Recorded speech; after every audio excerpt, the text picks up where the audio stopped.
Bonjour, voici aujourd'hui l'interprétation du thème de la nouvelle lune qui aura lieu le 1er novembre. C'est bientôt, je suis un peu en retard, mais j'ai eu beaucoup de travail avec les vidéos que j'ai réalisées pour 2025 pour chaque signe, en français et en anglais, donc ça me demande quand même pas mal de temps. Voilà pourquoi je suis un petit peu en retard avec cette analyse de la nouvelle lune qui se produira dans le signe du Scorpion, comme on le voit ici sur ce thème, sur cette carte du ciel que j'ai dessinée pour vous. Voici cette conjonction Soleil-Lune, qui fait souvent une éclipse d'ailleurs. Elle se produit donc à 9 degrés 35 du signe du Scorpion, et vous voyez qu'il y a là un lien très bénéfique, cette ligne bleue, là, c'est ce qu'on appelle un trigone, avec Saturne. Ça veut dire que cette nouvelle lune qui représente le moment propice en fait pour s'engager dans un nouveau cycle, dans une nouvelle aventure, dans une nouvelle expérience, dans une nouvelle activité, etc., etc., peut devenir particulièrement intéressante parce que elle pourrait très bien donner un résultat concret qui aura des répercussions à long terme, bien après en fait la durée de cette lunaison. Donc, lorsque la Lune va atteindre Saturne, vous voyez ici j'ai noté le 11 novembre, vers 2 heures du matin, ce sera la conjonction entre la Lune et Saturne. Mais toute la journée du 11 novembre sera marquée par cet environnement cosmique en lien avec ce qui se sera passé éventuellement le 1er novembre. Que va-t-il se passer le 1er novembre ? Il va se passer quelque chose que vous allez décider. Et peut-être que cela va vous permettre justement, grâce à ce que je suis en train de vous expliquer, pourquoi pas, de vous engager effectivement dans un processus de réalisation qui aura des répercussions à peu de terme, enfin on ne peut pas dire à long terme, mais les répercussions elles-mêmes de ce qui va se réaliser éventuellement aux alentours du 11 novembre, pourquoi pas, aura des répercussions à très long terme. Parce que Saturne, tout simplement, représente le facteur temps, et lorsqu'il est en lien comme ça avec un astre comme la Lune et le Soleil aussi, le Soleil c'est quand même la vie, c'est l'énergie vitale, c'est la volonté de réussir, d'être, en fait. La Lune, bon, c'est la part d'émotionnel, mais c'est aussi, en fait, le yin et le yang qui se rejoignent quand il y a une nouvelle Lune. Ça peut être déstabilisant pour certaines personnes. Sur le plan physiologique, ça peut avoir un effet, mais c'est quand même symbolique d'un nouveau cycle.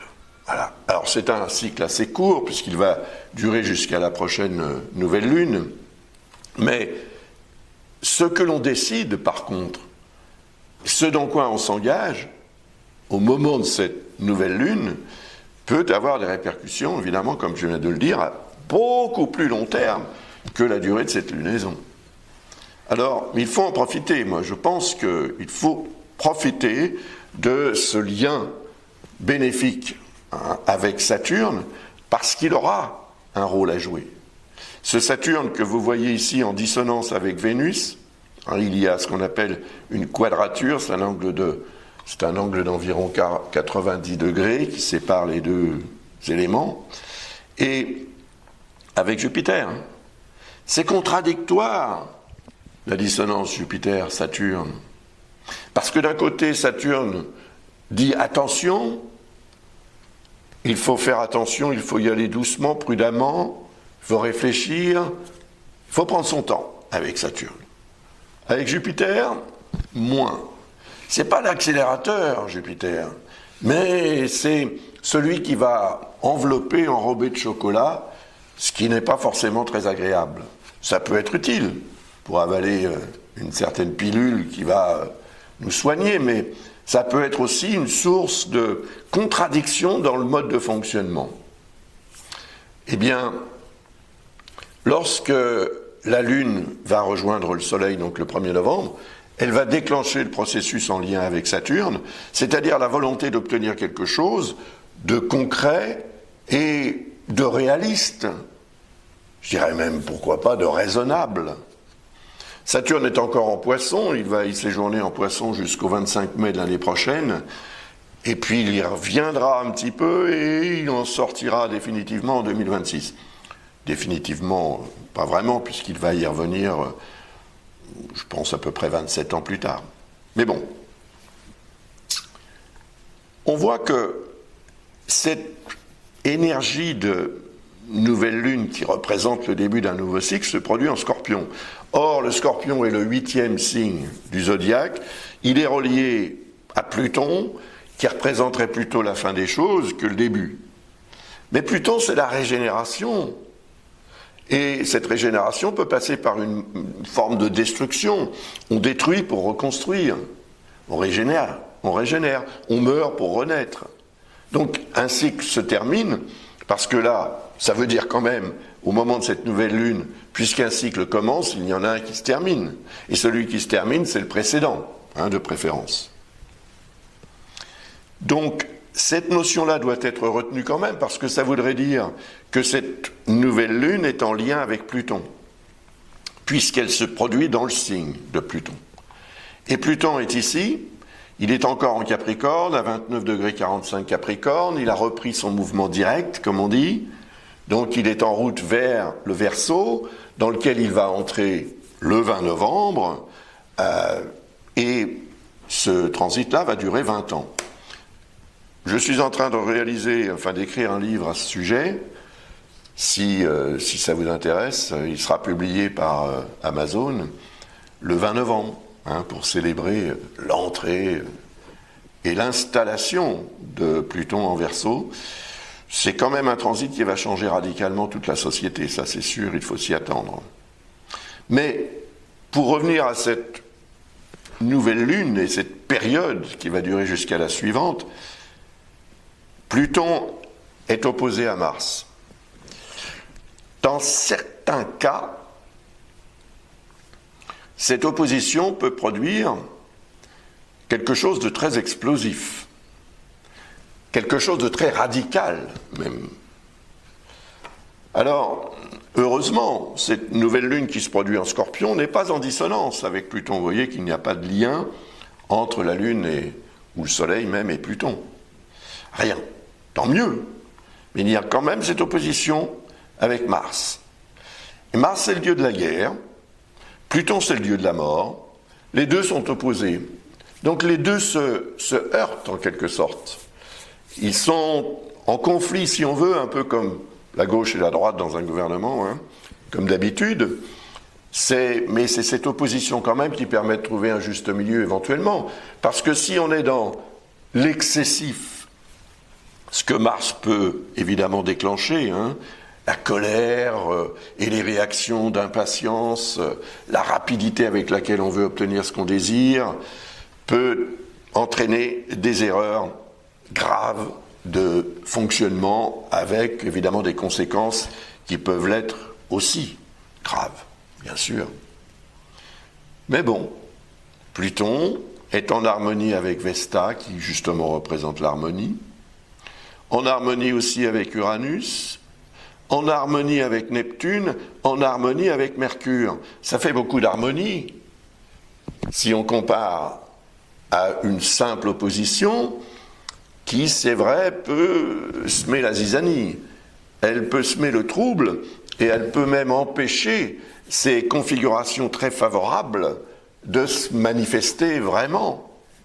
Il faudra donc que nous soyons tous, comment dirais-je, prudents, pour éviter justement de se laisser entraîner dans une logique de fonctionnement qui mènerait ou à l'incident diplomatique ou à l'accident. C'est vite arrivé un accident. Donc Mars représente cette pédale d'accélérateur sur laquelle on aura tendance à appuyer pour imposer quelque chose dont on veut se débarrasser peut-être. Pluton représente ça, ce que l'on doit accepter de perdre ou ce que l'on doit imposer de perdre pour peut-être éventuellement mieux gagner, comme on dit, mais bon, ce n'est jamais garanti sur facture. Donc, Pluton en harmonie avec Vesta c'est un aspect caché. Attention à ça. J'entends par là que Vesta n'est pas en Vierge, mais en Balance. Et la Vierge est un signe de terre, comme le Capricorne. Donc les signes de même élément sont par définition compatibles et complémentaires. Tout au moins les éléments qui s'y trouvent. Et là, on a Vesta en Balance. Au 2 degrés 20 du signe de la Balance, c'est vraiment au tout début du signe, et effectivement, si on considère le nombre de degrés requis pour accepter un trigone, 120 degrés, là il y en a quoi? 123? C'est un trigone. Donc c'est un aspect positif, fondamentalement positif, mais qui peut être vécu comme ne l'étant pas. C'est ça le problème de l'aspect caché. Parce qu'entre la Balance, qui est un signe d'air, et le Capricorne, qui est un signe de terre, il y a ce qu'on appelle une dissonance. Donc, ça veut dire que cette harmonie-là, ce potentiel de préserver l'harmonie, peut ne pas apparaître comme étant tel. C'est-à-dire que, en fait, cet équilibre peut paraître très instable, très improbable, et l'harmonie qui en découlerait également. Alors, heureusement, Uranus, lui, par contre, est vraiment en harmonie avec Pluton, parce qu'il est dans un signe de terre, le Taureau. Et Uranus représente la capacité qu'on a à s'adapter rapidement aux situations les plus délicates, rapidement, parce que c'est nécessaire.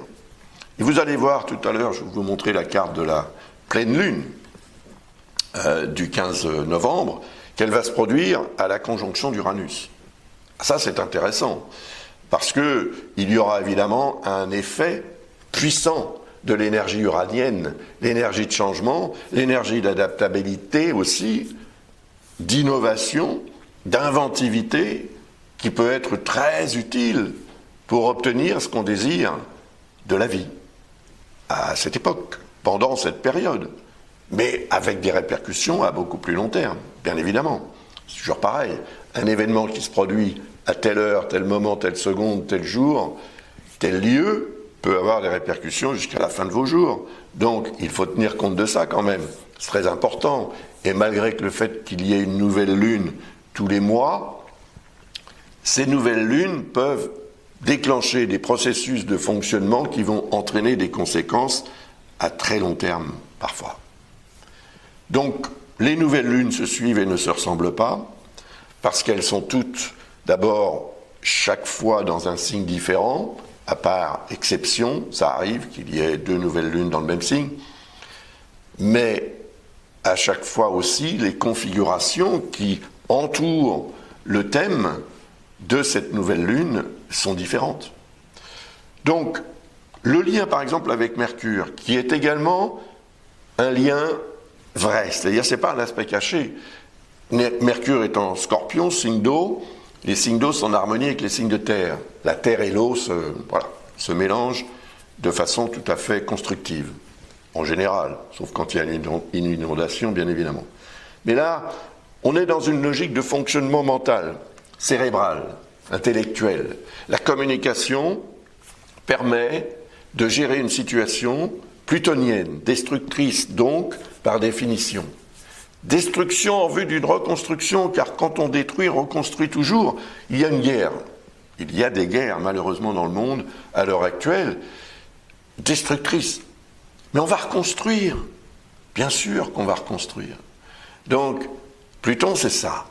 Donc, que devez-vous, ou que devrez-vous, ou que voudrez-vous détruire pour reconstruire au cours de cette lunaison, ou plus tard? Mais la réflexion doit se faire dans ce contexte de nouvelle lune. Et ce que vous allez décider, en fait, va avoir des conséquences sur la façon dont vous allez gérer l'énergie plutonienne. Est-ce que vous allez vous laisser entraîner à la dérive et dans les excès par Mars, dieu de la guerre, ou pas? Ou bien allez-vous favoriser le dialogue, la communication, la réflexion représentée par Mercure pour préserver justement l'harmonie représentée par Vesta? C'est une question que je pose. Tout le monde est différent. Donc je ne peux pas y répondre.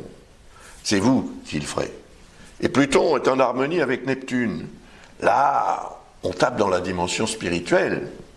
Donc ça veut dire que, effectivement, on peut détruire, on peut faire preuve aussi de colère et, comment dirais-je, d'agressivité envers le monde qui nous entoure, ou certaines personnes en particulier. Mais il ne faut pas oublier que ce que l'on fait a des répercussions. C'est ce qu'on appelle le karma. Donc le karma, c'est quoi? C'est le principe de cause à effet. Il y a une cause et son effet. Donc si vous causez du tort à quelqu'un ou si vous vous en causez à vous-même, parce que vous allez tomber sous l'influence de Mars-Pluton, plutôt que sous celle de Pluton-Vesta, Pluton-Mercure ou Pluton-Neptune, cela va avoir un effet aussi au niveau karmique. Vous allez charger votre karma. Donc il faut aussi considérer la dimension beaucoup plus grande que la nôtre. C'est-à-dire que nous ne sommes que rien du tout sur cette planète. Et nous ne passons qu'une fraction de seconde par rapport à la durée de vie du système solaire. Mais si on veut plus loin, on va plus loin, on peut parler de l'univers. Donc qu'est-ce qu'on est? Rien. Et à partir du moment où on a cette conception, on sait qu'on n'est pas rien, parce qu'il faut qu'on soit quelque chose pendant cette durée de vie, mais on doit à mon avis en tous les cas, on doit faire en sorte de passer ce temps qui nous est imparti, qui nous est offert pour construire plutôt que détruire. Encore que, oui, quelquefois il est nécessaire de détruire. Et d'ailleurs, quand on a un projet et qu'on s'engage dans une réalisation de quelque chose, ça peut faire des victimes, entre guillemets. Des victimes collatérales sont des choses qu'on va laisser derrière, ou des gens qu'on va laisser derrière. On va s'en séparer parce qu'on va déménager ou qu'on va changer de vie. Voilà, on a le droit. Pluton représente ça. On se régénère à travers le fait qu'on change de vie. On a le droit, donc on le fait. Et quand on arrive dans une logique de lunaison de cette sorte, on peut être très motivé pour ce genre de choses, ce genre de projet. Mais il faut que ce soit constructif. Et ça le sera grâce à Saturne, qui est là pour dire « oui, faisons les choses pour que finalement les conséquences soient positives et durables ». C'est du solide qu'on veut, c'est pas du rêve. Donc, lorsque la Lune va atteindre Mercure, le 3 novembre, comme on le voit ici, il sera à peu près 6 heures du matin, la Lune atteint Mercure, c'est la réflexion, c'est la communication, c'est peut-être aussi la lumière qui se fait tout à coup. Ah, bon sang, mais c'est bien sûr, on comprend.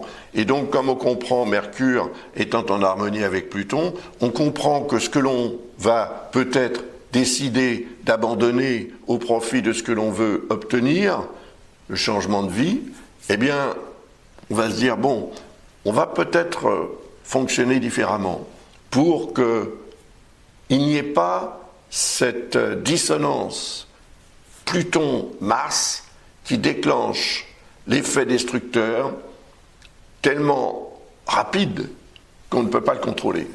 Or, Mercure, comme vous le voyez, est en harmonie avec Mars.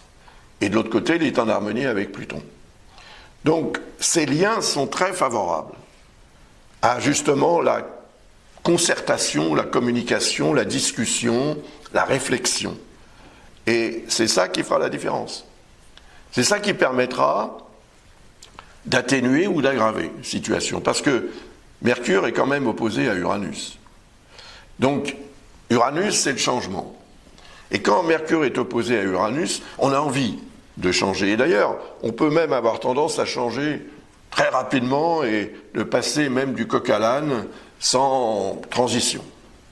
Donc ça peut être un petit peu fatigant parce que, en fait, ce genre de configuration indique aussi le rôle du système nerveux sur le mode de fonctionnement. Donc dans un thème natal, par exemple, on est en présence de quelqu'un qui peut avoir du mal à gérer mentalement les choses pour être dans une logique, un suivi, une focalisation, une durée hein, on est plutôt en présence de quelqu'un qui effectivement change assez souvent et peut avoir du mal à se concentrer sur un sujet donné. Donc c'est peut-être aussi ce qui va arriver ce jour-là pour certaines personnes, peut-être plus particulièrement les personnes nées sous le signe du Scorpion et du Taureau, mais fin du signe, toute fin du signe d'ailleurs. Voilà, c'est possible. Mais Mercure est en harmonie avec Neptune, avec Pluton, avec Mars. Ça permet de penser quand même qu'on aura les outils pour éviter justement de se disperser, ce qui pourrait être relié à l'énergie uranienne, et de faire en sorte que ce que l'on veut changer, transformer ou obtenir concrètement de la vie soit obtenu dans les meilleures conditions plutôt que d'être comme un canard sans tête, hein, à courir dans tous les sens pour essayer de se repérer dans son univers, dans son environnement. Je pense qu'il y aura un effort à faire quand même pour éviter aussi de changer d'idée trop rapidement et trop systématiquement. Alors, 6 heures du matin, c'est l'heure évidemment universelle, et l'influence aura lieu quelques heures seulement, hein, parce que vous voyez que Mercure est quand même à la fin du signe du Scorpion. Après, la Lune va atteindre Vénus, 5 novembre, 0 heure, donc voilà, ça peut être le 4 pour certaines personnes, si vous vivez par exemple au Canada, ce sera le 4 novembre, en soirée.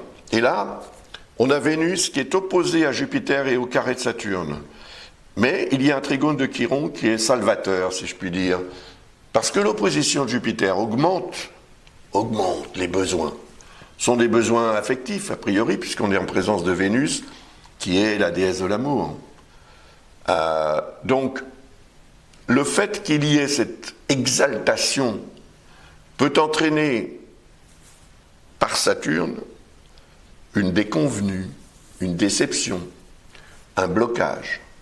Car Saturne, qui est au pendant des deux, hein, il est là, au milieu de cette opposition, il sert un peu d'arbitre. S'il arbitre cette opposition, il dit non. Et c'est lui qui va décider qui a tort, qui a raison. Mais là, on est dans une logique quand même un petit peu particulière, du fait que Jupiter et Vénus sont des astres qui, par définition, par habitude même, je dirais peut-être, améliorent la vie plutôt que l'aggravent. Mais Jupiter est également à l'origine du développement de certaines problématiques, du développement même parfois à outrance. Donc Jupiter représente aussi la tendance qu'on a tous, plus ou moins, à exagérer. Et si vous êtes amoureuse ou amoureux, vous allez avoir tendance à exagérer. Le cœur a ses raisons que la raison ne connaît pas. Mais la raison finit toujours par revenir sur le devant de la scène. Elle part en coulisses quand c'est le cœur qui prend toute l'énergie en fait. Mais Vénus opposée à Jupiter, c'est vrai que c'est l'exaltation du mieux. D'autant plus que Vénus est dans le signe de Jupiter. Donc Vénus est beaucoup plus influencée par cette opposition que si elle était dans un autre signe. Et le fait est que ça indique un moment fort du point de vue affectif ou sentimental, voire même du point de vue créatif ou procréatif, mais Saturne bloque. Saturne dit non, soyez prudent ou prudente. La prudence sera la meilleure alliée de cette opposition pour lui permettre à cette opposition de donner un résultat positif, favorable et constructif. Et le tout sera de gérer. Mais la gestion ne sera pas simple. À partir du moment où le cœur prend sur l'objectivité, prend le pas sur l'objectivité, c'est vrai que ça peut devenir un petit peu n'importe quoi, vous le savez. Chiron est en harmonie avec Vénus. Chiron, c'est la santé, c'est le médecin intérieur, comme on l'appelle aussi. Donc il va essayer de se manifester. D'ailleurs, il est également, comme on le voit ici, en harmonie avec Jupiter. Donc il y a ce lien avec Vénus et il y a ce lien avec Jupiter. Donc Chiron c'est, oui, effectivement, le médecin qui va pouvoir peut-être donner le médicament qui permettra à Vénus de ne pas s'emballer et à Jupiter d'être un peu moins exaltant, ou l'exaltateur, si on peut dire ce mot, et un peu moins aussi frustré par Saturne. Dans la mythologie, vous savez, Saturne, c'est le père de Jupiter. Donc on a un lien, un rapport père-fils ici qui n'est pas forcément très, très agréable pour le fils, qui est beaucoup plus volumineux d'ailleurs que son père. Si on considère la taille de Jupiter, on peut mettre toutes les planètes du système solaire dans Jupiter, donc c'est énorme. Donc son père est tout petit par rapport à lui. Mais il n'empêche qu'il a ce rôle de père.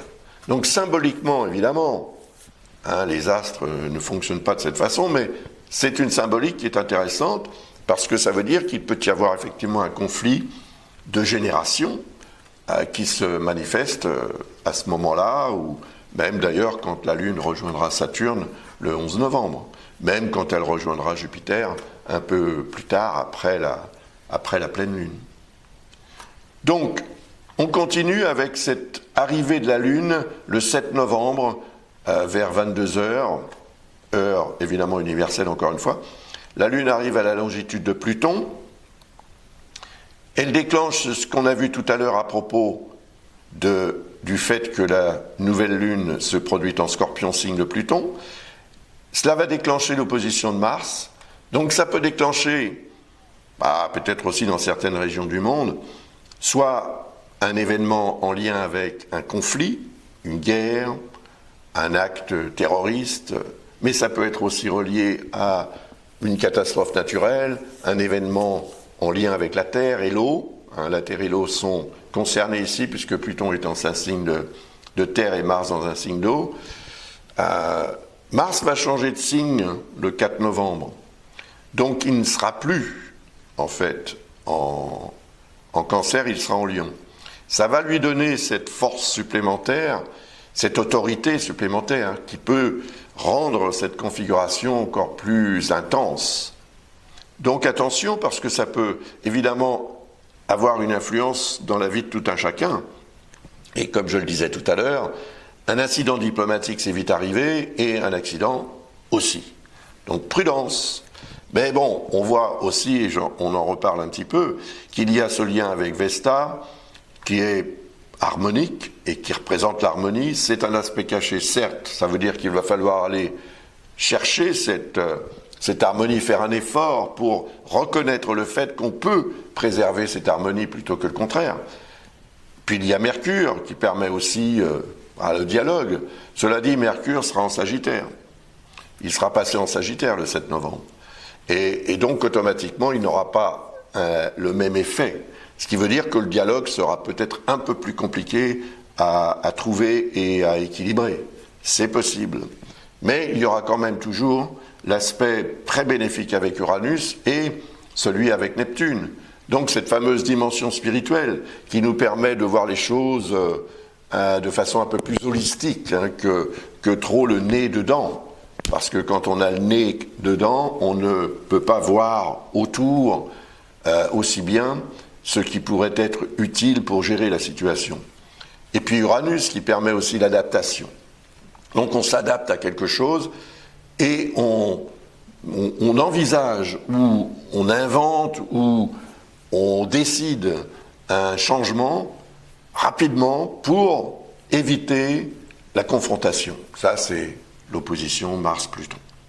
Il faudra faire quand même attention ce jour-là, évidemment. Après, la Lune va arriver à la longitude de Saturne, on sera le 11 novembre.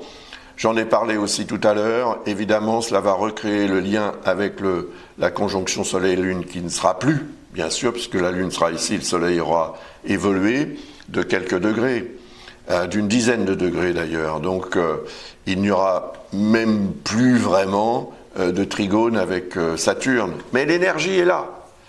Et ce qui est intéressant justement dans ce système que j'utilise, c'est les répercussions. Ce fameux principe de cause à effet.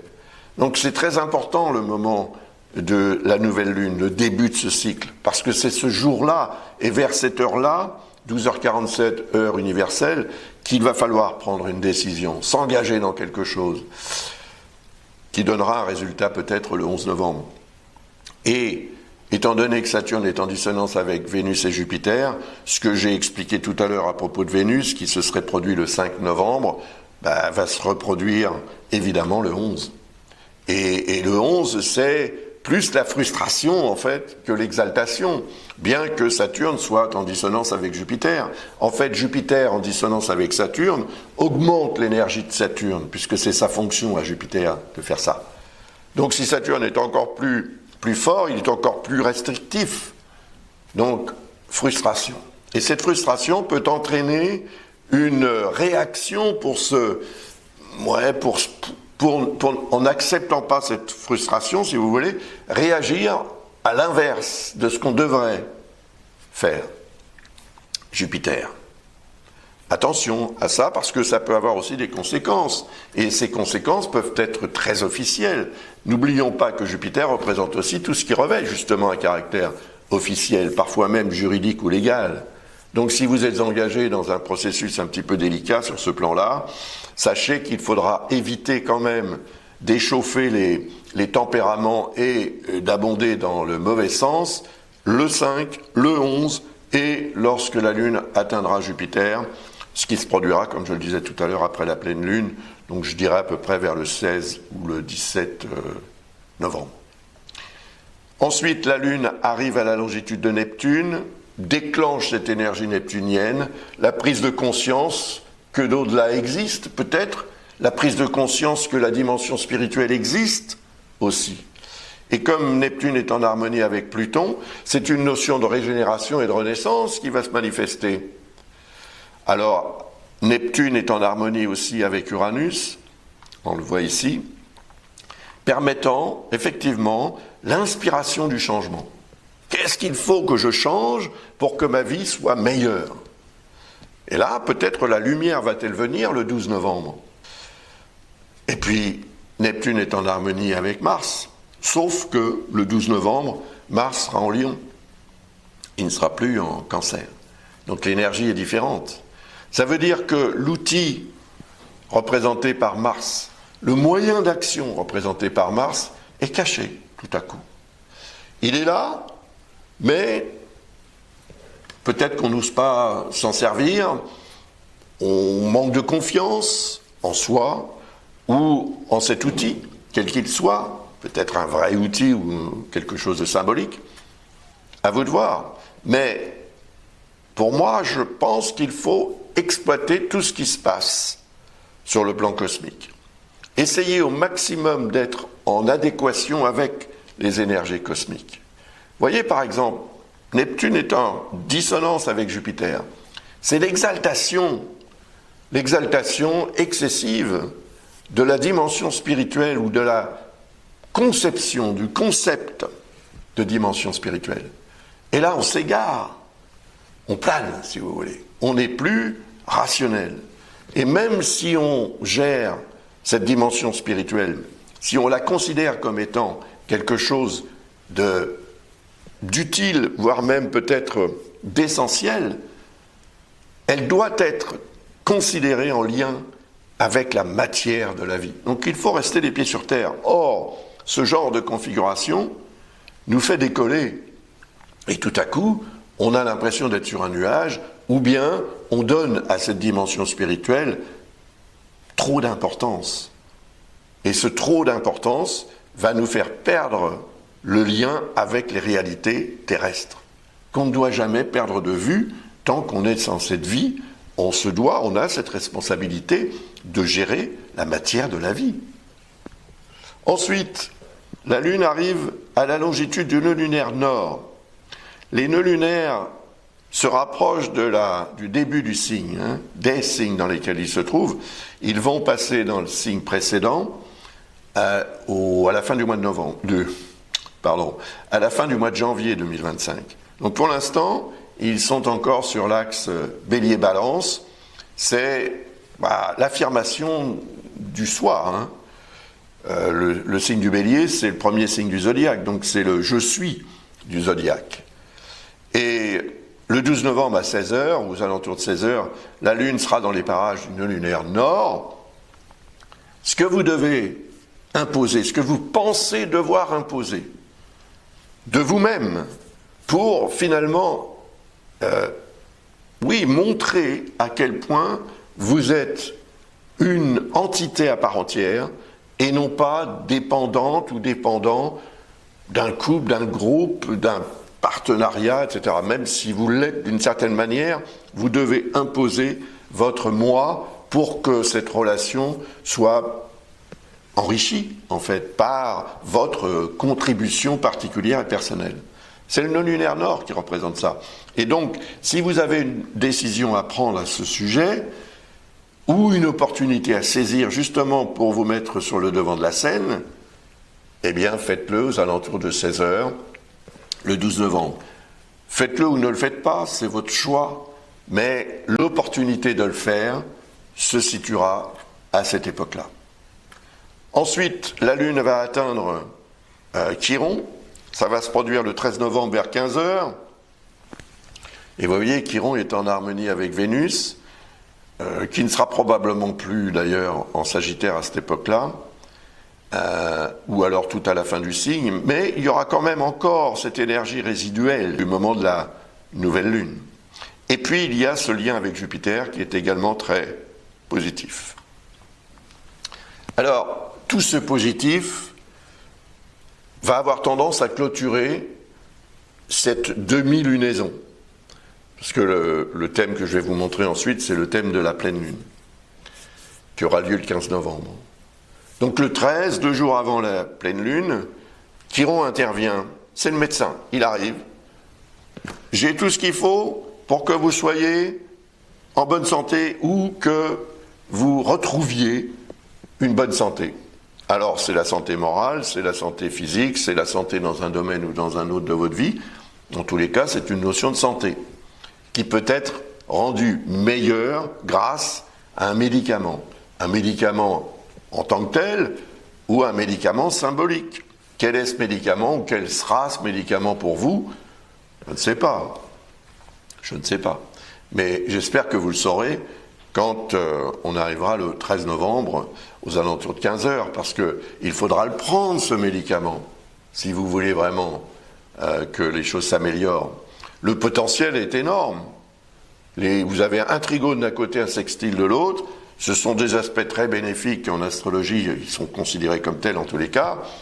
Donc, à mon avis, sur le plan sentimental, ou créatif, ou artistique, grâce à Vénus, c'est la satisfaction, et sur le plan aussi des relations avec la vie en général, des relations humaines, grâce à Jupiter, c'est l'exaltation. Donc, à mon avis, ce médicament-là, il vous sauve la vie à la limite. En tous les cas, il vous sauve la mise. Et il vous permet de retrouver ou de préserver un bien-être tout à fait intéressant et qui va se manifester de différentes façons d'une personne à l'autre, bien sûr. Ça peut avoir un effet un peu plus fort chez les natifs du Bélier, Sagittaire, Gémeaux, c'est possible, parce que les astres se trouvent dans ces signes-là. Mais bon, on sera tous concernés parce qu'on a tous quelque chose dans ces signes-là, de toute façon. Que ce soit une maison, ou un élément, un astre, ou quoi que ce soit. Donc, ça nous influencera tous, et cette influence est très bénéfique. Donc, laissez le médecin s'occuper de vous et vous rendre la vie plus agréable, voire plus facile. Et maintenant, le thème de la pleine lune. La pleine lune, comme vous le voyez, du 15 novembre 2024, bien évidemment, 21h28 et 59 secondes, donc 21h29, le 15 novembre, donc c'est l'heure, encore une fois, c'est l'heure Greenwich, GMT, comme on disait dans le temps, ou UTC maintenant, heure universelle en tous les cas. En France, il sera 1 heure de plus. Et ailleurs dans le monde, faites votre petit calcul comme d'habitude. Cette pleine lune se produit ici à 24 degrés 01 minute Taureau. Le soleil évidemment est en face en Scorpion à 24 degrés. Mais on a Uranus tout à côté, Ça va être intéressant à analyser aussi, hein, et toutes les autres configurations que j'analyserai pour vous dans la prochaine vidéo que je ferai, j'espère un peu plus en avant de ce moment de cette pleine lune. Je vous remercie de votre attention et je voulais simplement aussi vous rappeler mes ouvrages. Donc je vais vous passer un petit clip qui vous rappelle mes ouvrages et d'autres choses qui pourraient vous intéresser. Je vous remercie donc, au revoir, à bientôt. Je voulais surtout vous rappeler mes ouvrages qui sont publiés par Amazon, qui est mon éditeur. Ces ouvrages peuvent vous être utiles si vous souhaitez apprendre l'astrologie ou bien tout simplement vous familiariser avec une méthode un peu différente ou bien vous perfectionner.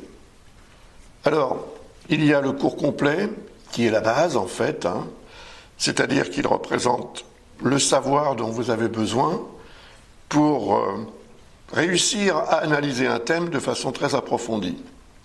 C'est un ouvrage conséquent, hein, de plus de 700 pages, qui réunit les données qui, à mon sens, hein, sont les bases, voilà, qui sont à savoir, à connaître et à intégrer. Et puis il y a l'ouvrage ensuite sur les transits planétaires. C'est la suite logique.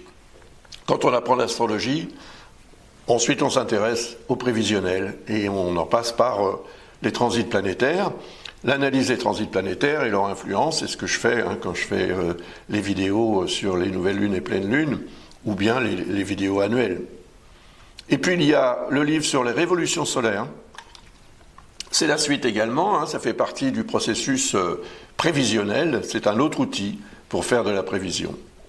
Il y a ensuite le livre sur Chiron et Vesta, qui sont deux astéroïdes dont je me sers depuis 1998, en lien avec le signe de la Vierge et la Balance. Et puis il y a le livre qui traite du karma, des vies antérieures et de ce qu'on en rapporte, de l'influence qu'elles ont ou l'incidence qu'elles ont sur notre parcours existentiel actuel, pour mieux comprendre en fait le pourquoi du comment de ce qu'on est devenu.